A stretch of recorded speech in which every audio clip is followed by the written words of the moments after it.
Assalamualaikum warahmatullahi wabarakatuh. Salam sejahtera untuk kita semua. Kami dari kelompok 1 akan menjelaskan mengenai bisnis plan kami yaitu Education. Saya Nadia Nurul Fauziah dengan NIM 1805852 sebagai Top Manager. Perkenalkan, nama saya Rakil Kartina Nuramana dengan NIM 1807069 sebagai manajer keuangan di bisnis plan kami yaitu Education. Perkenalkan, saya Cynthia dengan NIM 1805540 sebagai manajer produksi. Saya Lutfia Hairunisa dengan NIM 1801604 sebagai manajer produksi. Perkenalkan, nama saya Dinda Kemala Apsari dengan NIM 1801668 sebagai manajer pemasaran. Perkenalkan, nama saya Zahra Kolbi dengan NIM 1805515. Nah, di sini saya sebagai top manager yang kedua. Education merupakan bentuk dari tempat penitipan anak yang lebih berkembang dan berinovasi. Makna dari education adalah tempat belajar anak sambil bermain dan disajikan makanan yang sehat dan edukatif. Hal yang membuat education berbeda dari yang lain adalah konsep ini belum pernah ditemukan di daerah Tasikmalaya. Education memberikan pembelajaran anak untuk meningkatkan kognitifnya dilengkapi dengan media pembelajaran yang mendukung. Apa itu education? Education merupakan bisnis di bidang produk dan jasa yang mencakup edupreneur, belajar sambil bermain, didasari dari kesibukan orang tua, dan tentunya harga terjangkau. Visi dan misi education. Visi menjadikan usaha edupreneur yang menghasilkan anak yang cerdas, kreatif, dan mandiri, serta mengutamakan kenyamanan pada anak. Misi yang pertama adalah mengembangkan inovasi-inovasi dalam bentuk produk maupun pelayanan. Yang kedua, mengutamakan kualitas dalam hal apapun yang dilakukan, seperti halnya pelayanan, dan disajikan makanan sehat dan buku-buku. Kemudian yang ketiga, membuka usaha di tempat yang strategis dan berpeluang. Dalam penjelasan produk, terdapat 4 poin penting. Yang pertama adalah tujuan adanya produk ini, yang kedua adalah makna logo, yang ketiga latar belakang, dan yang keempat adalah alat dan bahan. Selanjutnya adalah makna logo. Dalam logo kami terdapat gambar telur yang bermakna makanan yang kami jual merupakan makanan sehat dan bergizi. Kemudian terdapat gambar ibu dan anak yang sedang berpelukan, menggambarkan kasih sayang ibu kepada anak sangatlah tulus. Kemudian warna yang menyeimbangkan pikiran dan menjaga suasana hati agar semakin riang gembira sepanjang hari. Tujuan jangka panjang education ini adalah yang pertama, diharapkan masyarakat menerima dengan baik adanya education ini. Yang kedua, mengembangkan kualitas yang lebih kreatif dan inovatif. Yang ketiga, membuka cabang di luar kota. Dan yang keempat, dikenal di seluruh kota di Indonesia. Nah, di sini saya akan membahas terlebih dahulu mengenai latar belakang munculnya ide bisnis ini. Nah, munculnya ide bisnis ini dipengaruhi oleh 3 hal. Nah, 3 hal itu yang pertama, keresahan kita melihat anak yang masih suka jajan sembarangan, kemudian anaknya juga masih jajanan yang tidak sehat. Kemudian yang kedua, adanya keresahan dari orang tua yang super sibuk dalam kerja sehingga tidak bisa memperhatikan, memantau anaknya dengan baik, dan adanya kekhawatiran orang tua terhadap lingkungan anak yang kurang baik. Nah, yang ketiga ini adanya pemanfaatan buku bekas. Selain kita bisa menggunakannya untuk membaca, kita juga bisa mengurangi limbah kertas yang ada. Jadi, education ini hadir untuk menjadi solusi bagi kalian semua. Menyediakan makanan yang sehat, jajanan yang sehat bagi anak. Kemudian, education juga menjadi tempat penitipan anak yang aman, nyaman, dan menyenangkan. Managerial skill ini yaitu setiap anggota diposisikan sesuai dengan kemampuannya. Nah, untuk kelompok kami membagi menjadi 4 bagian. Yang pertama ada top manager, kemudian yang kedua ada manajer keuangan, yang ketiga ada manajer produksi, dan yang terakhir ada manajer pemasaran. Nah, dari keempat tadi, tugas-tugasnya berbeda-beda ya. Untuk top manager yaitu merencanakan kegiatan dan strategi perusahaan, mengarahkan jalannya suatu perusahaan, dan tidak lupa juga nih, top manager juga bertanggung jawab dalam membuat keputusan. Nah, yang kedua ada manajer keuangan. Tentunya manajer keuangan ini fokus di bidang keuangan, melaporkan keuangan yang sesuai. Nah, kemudian yang ketiga ada manajer produksi. Nah, untuk manajer produksi ini adalah tugasnya adalah merencanakan dan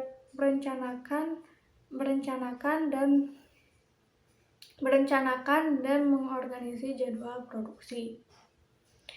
Nah, yang terakhir ada manajer pemasaran. Nah, untuk manajer pemasaran, tentunya manajer pemasaran ini di bidang pemasaran, tetapi harus diperhatikan sesuai dengan tren pasar.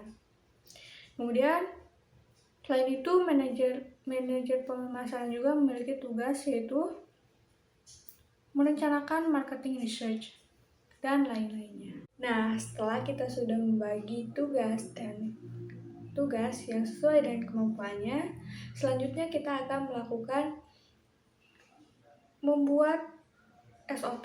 Nah, SOP ini merupakan singkatan dari Standard Operational Procedure. Nah, di dalam SOP biasanya memuat mengenai cara-cara atau langkah-langkah yang harus dilakukan oleh seorang anggota atau pekerja. Nah, SOP yang dibuat oleh kelompok kami, yang pertama itu pekerja harus berada di tempat kerja pada pukul 8.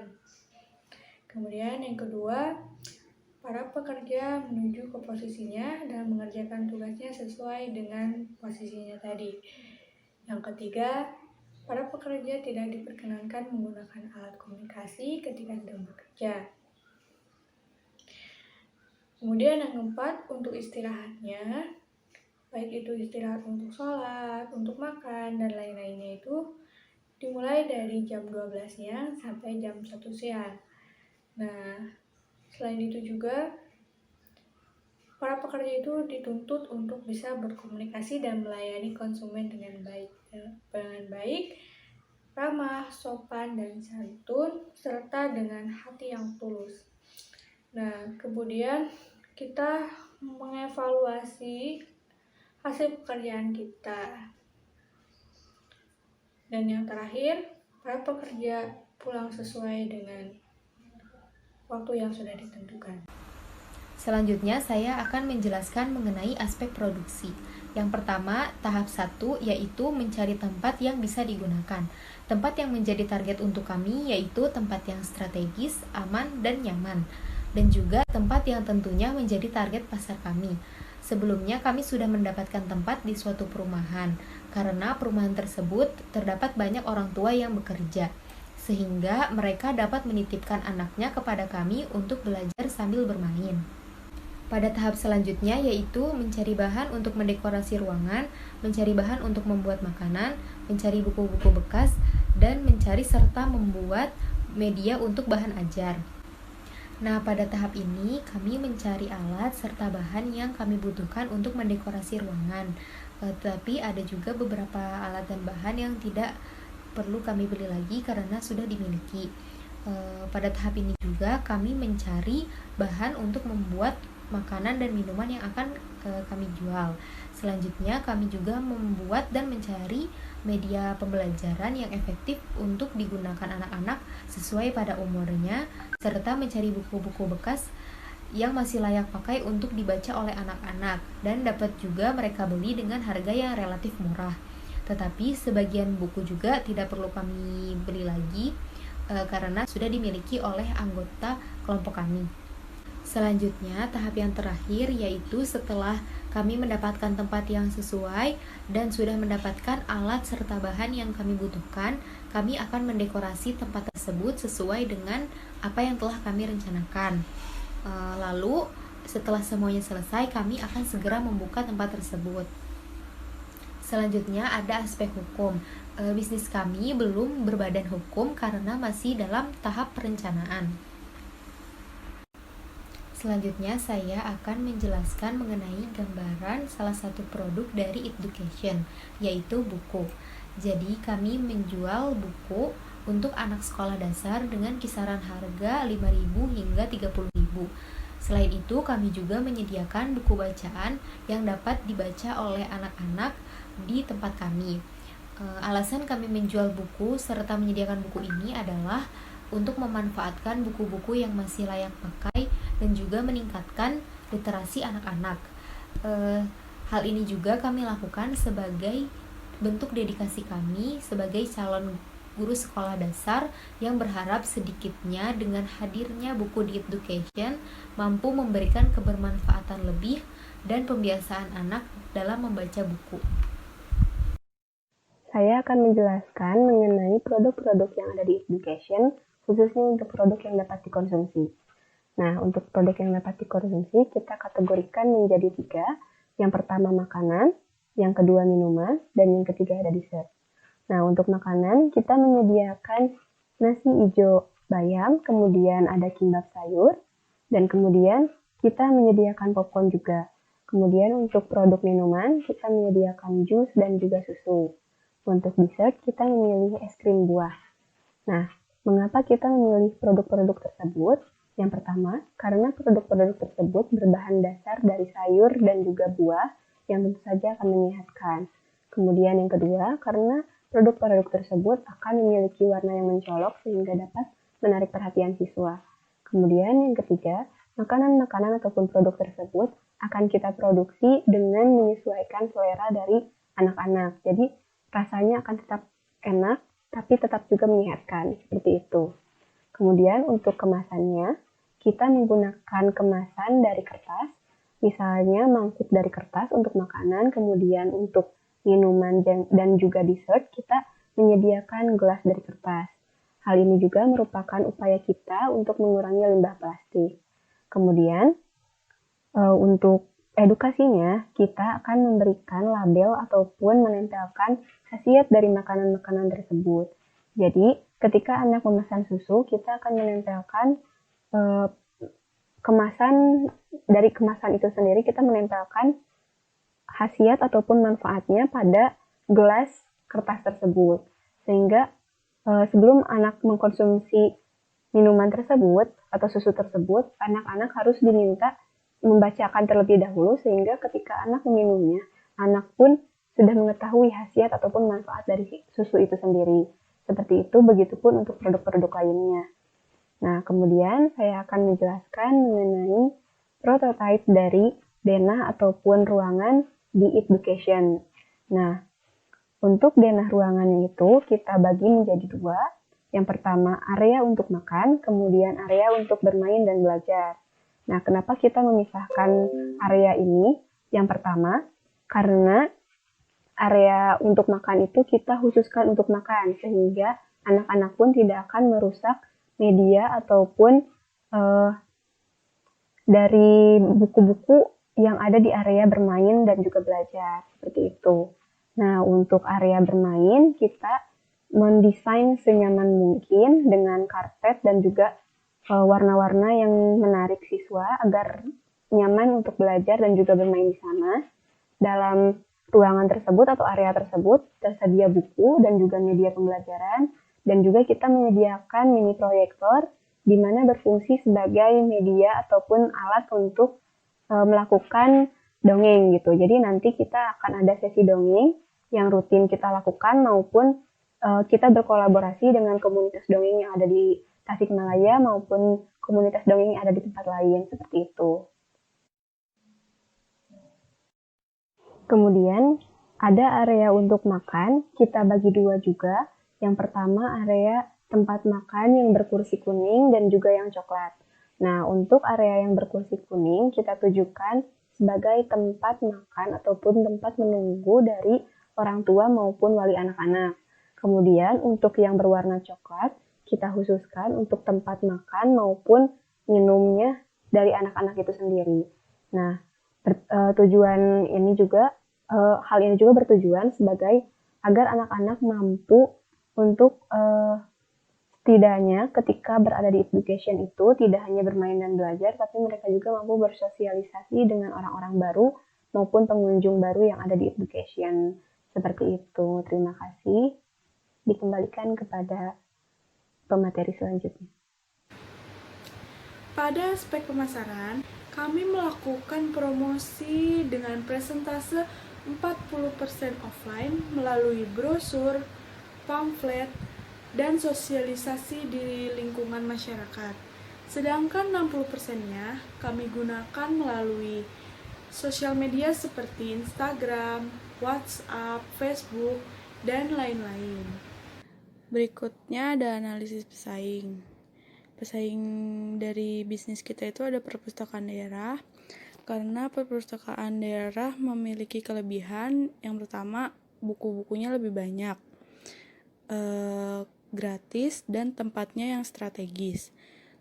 Selanjutnya kekurangannya itu perpustakaan daerah tempatnya cenderung membosankan karena terlalu umum, tidak kekinian, dan tidak ada makanan. Dan yang terakhir, cara mengatasi persaingannya itu adalah bisnis yang kita akan bangun menawarkan fasilitas yang lebih menarik dan beragam dibandingkan dengan perpustakaan daerah, seperti ada makanan-makanan yang sehat dan edukatif dan fasilitas lain. Ya, berikutnya ada analisis SWOT. SWOT adalah kepanjangan dari Strength, Weakness, Opportunity, dan Threat. Yang pertama, Strength.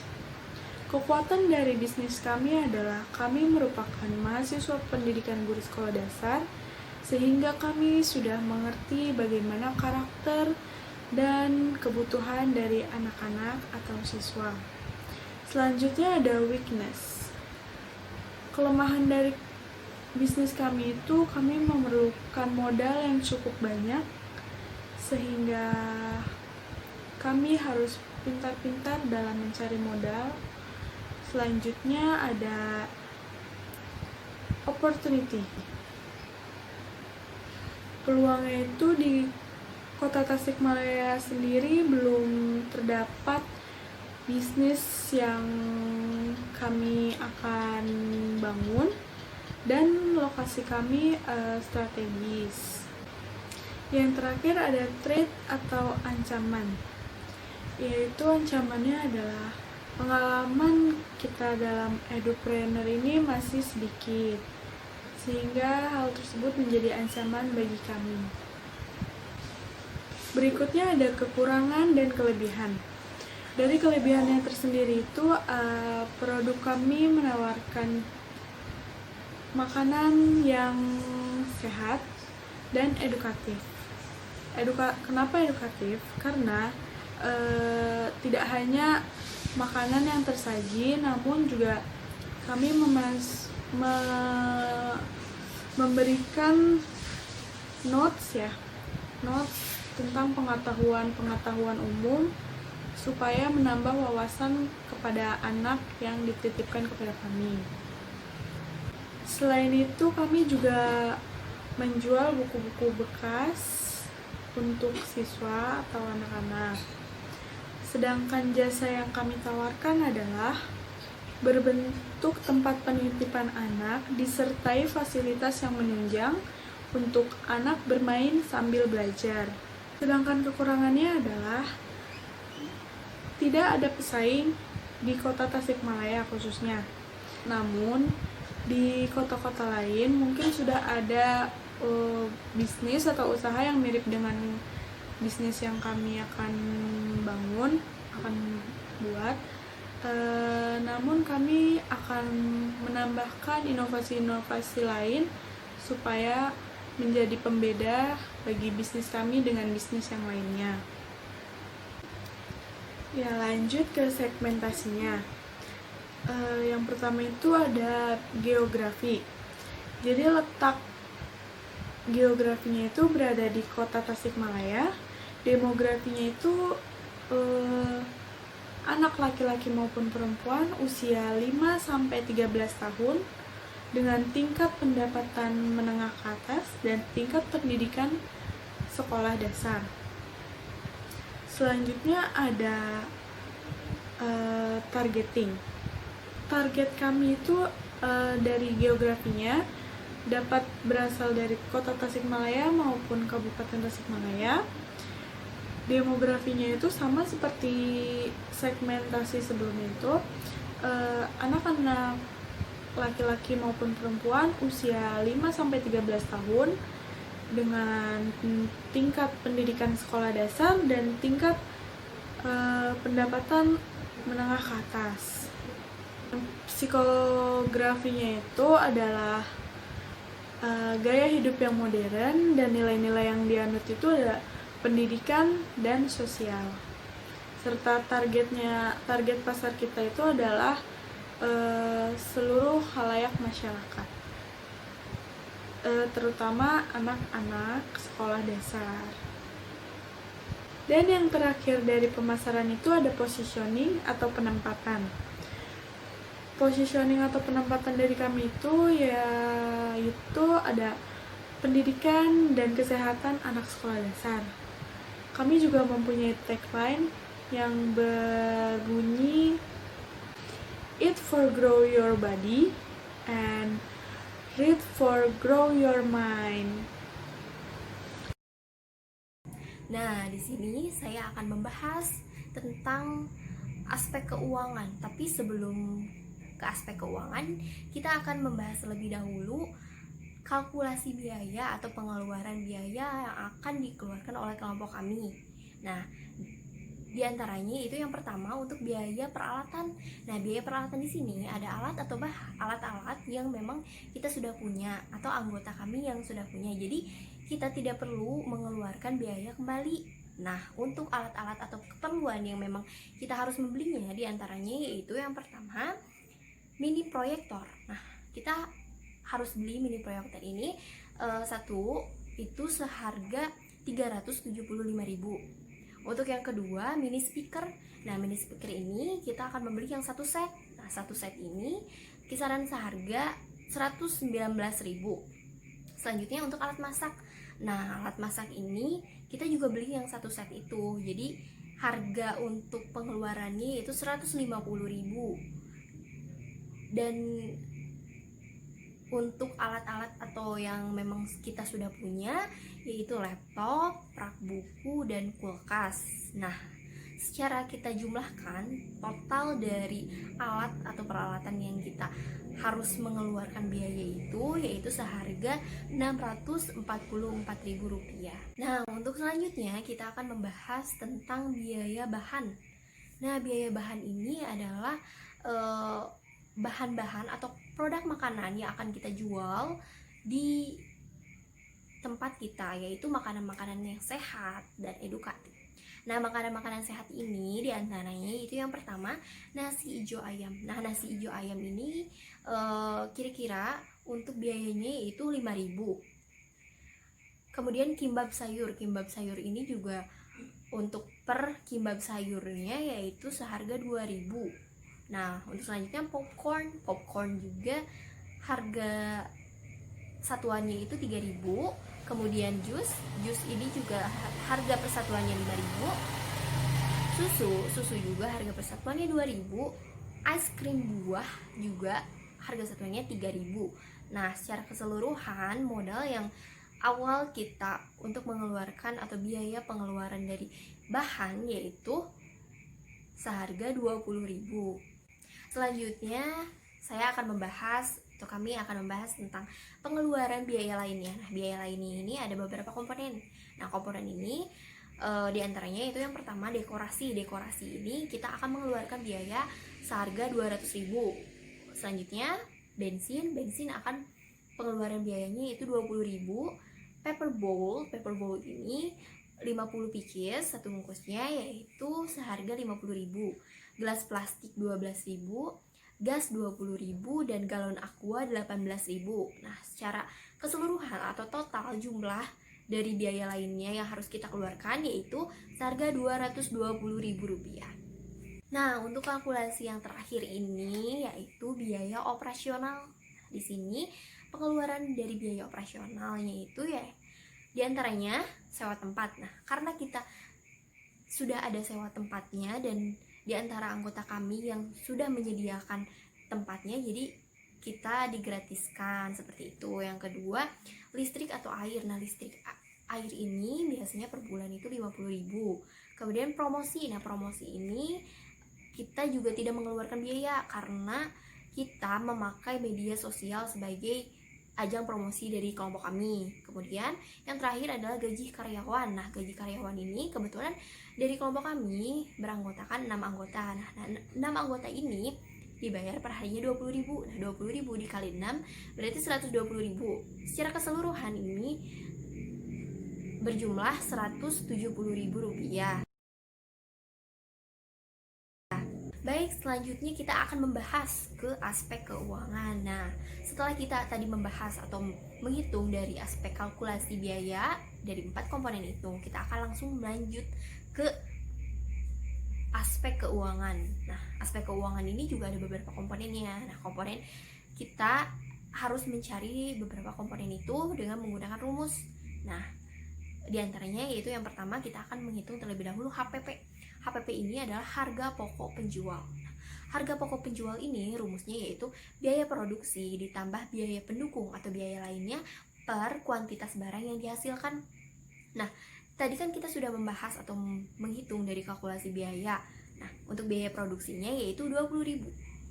Kemudian untuk biaya pendukung atau biaya lainnya yaitu 220.000. Jadi 20.000 ditambah 220.000 dibagi kuantitas barang yang dihasilkan. Nah, kuantitas barang yang dihasilkan ini tadi dari biaya bahan. Nah, biaya bahan itu kan ada beberapa produk yang akan kita jualkan. Nah, itu berjumlah 6, berarti dibagi 6.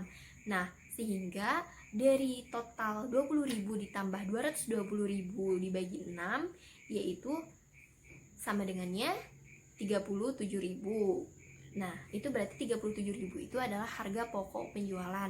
Nah, untuk selanjutnya kita akan membahas tentang harga penjualan. Nah, kita akan menghitung harga penjualan ini. Harga penjualan ini rumusnya ada juga. Rumusnya yaitu HPP ditambah margin. HPP ini kan tadi sudah kita hitung yaitu 37.000. 37.000 ini ditambah margin. Nah, marginnya ini dari 30% dikali HPP. Nah, 30% dikali 37.000 sama dengan 11.100. Nah, 11.100 ini ditambah PP tadi yaitu 37.000 sama dengan 48.100. Untuk selanjutnya kita akan menghitung laba bersihnya. Nah, laba bersih di sini adalah laba kotor per bulan dikurangi biaya operasional. Nah, untuk laba kotor per bulan ini dari harga penjualan tadi yaitu 48.100 dikali kita akan membuka usaha dalam 1 bulan itu 20 hari. Nah, berarti dari harga penjualan tadi 48.100 dikali 20 sama dengan 962.000. Nah, 962.000 ini adalah laba kotor per bulan dikurangi biaya operasional. Nah, biaya operasional ini tadi sudah dihitung adalah seharga 170.000. Jadi 962.000 dikurangi 170.000 sama dengan 792.000. Nah, itu adalah 792.000 itu laba bersih. Nah, selanjutnya kita akan menghitung BEP. BEP ini adalah break even point. Break even point ini adalah sebuah kondisi di mana jumlah pengeluaran yang diperlukan untuk biaya produksi sama dengan jumlah pendapatan yang diterima dari hasil penjualan, akibatnya tidak mengalami laba maupun rugi, atau bisa disebut dengan titik impas. Nah, titik impas di sini adalah jumlah berapa yang perlu kita capai untuk per bulannya. Nah, untuk jumlah itu kita akan menghitungnya. yaitu memakai rumus dari total biaya operasional dibagi laba kotor per unit. Dari tadi kita sudah membahas dan menghitung biaya operasionalnya, yaitu 170.000 dibagi laba kotor per unit. Nah, laba kotor per unit ini adalah harga penjualan dikurangi HPP, harga pokok penjualan. Nah, harga penjualan ini adalah 48.100 dikurangi 37.000, yaitu 11.100. Berarti 170.000 dibagi 11.100, yaitu sama dengan 15 pieces. Nah, itu adalah 15 pieces. BFV-nya yaitu 15 pieces. Kemudian yang terakhir adalah playback period. Playback period ini adalah jangka waktu untuk kita mengembalikan modal awal. Nah, ada rumusnya juga. Rumusnya yaitu modal awal dibagi omset 1 bulan. Nah, untuk modal awal ini kita jumlahkan dari 4 poin tadi kalkulasi biaya, yaitu biaya bahan, biaya peralatan, biaya lainnya, dan biaya operasional. Nah, untuk semua totalnya yaitu 1.054.000 dibagi omset 1 bulannya, yaitu tadi dari laba bersih itu senilai 792.000. Nah, sehingga sama dengan 1,3. Nah, 1,3 ini adalah 1,3 bulan. Berarti kita memerlukan jangka waktu 1,3 bulan untuk mengembalikan modal awal. Seperti itu. Nah, jadi di dalam bisnis modal Canva atau disingkat juga dengan BMC, nah kita uraikan sama-sama ya. Nama usaha kelompok kami adalah Education, kemudian jenis usahanya di bidang barang dan jasa, kemudian deskripsi singkatnya yaitu Education itu merupakan tempat penitipan anak yang aman, nyaman, dan menyenangkan, serta menyediakan makanan yang sehat bagi anak. Nah, kemudian untuk strategi penjualannya, kita melakukan promosi di sosial media. Kemudian kita akan memberikan pelayanan yang baik dan nyaman kepada setiap anaknya. Nah, dilanjutkan dengan modal usaha. Nah, untuk modal usahanya kita akan mengumpulkan uang sebanyak 1.054.000. Nah, rencana uang tersebut akan dipilihkan untuk membeli alat dan bahan yang diperlukan. Nah, untuk biaya lainnya seperti biaya masuk anak, yaitu sekitar 10.000 per anak, kemudian buku yang akan dijual sekitaran dari Rp5.000 sampai Rp30.000. Nah, selanjutnya ada target konsumen. Nah, untuk target konsumen kita menargetkan siswa sekolah dasar, kemudian anak-anak dari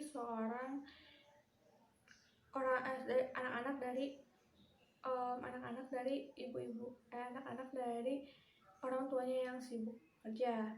Kemudian kegiatan utamanya di dalam education itu yaitu membaca buku, kemudian mendongeng, menonton film edukasi, dan menjual makanan yang sehat dan bergizi bagi anak. Nah, untuk produknya tentu saja ada buku, kemudian ada makanan, serta jasa dalam penitipan anak. Yang terakhir ada partner. Nah, partner di sini hubungan antara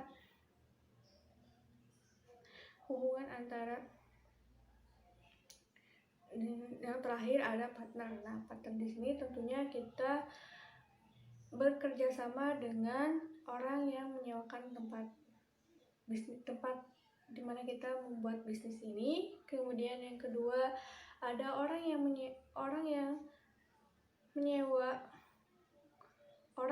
memesan tempat penitipan anak ini. Kemudian yang terakhir ada distributor buku bekas. Jadi kesimpulannya bahwa education itu merupakan bisnis di bidang pendidikan atau bisa kita sebut dengan edupreneur. Kemudian education juga merupakan tempat penitipan anak yang aman, nyaman, dan menyenangkan bagi anak, serta anak bisa bermain sambil belajar, dan kita juga menyediakan makanan yang sehat bagi anak-anak, buku bacaan, dan lain-lainnya, serta education itu bertujuan untuk menciptakan anak yang cerdas, kreatif, dan mandiri. Mungkin itu saja yang bisa kelompok kami sampaikan. Mohon maaf apabila ada tutur kata yang kurang berkenan. Wassalamualaikum warahmatullahi wabarakatuh. Eat for grow your body, read for grow your mind. Wassalamualaikum warahmatullahi wabarakatuh. Eat for grow your body, read for grow your mind. Wassalamualaikum warahmatullahi wabarakatuh.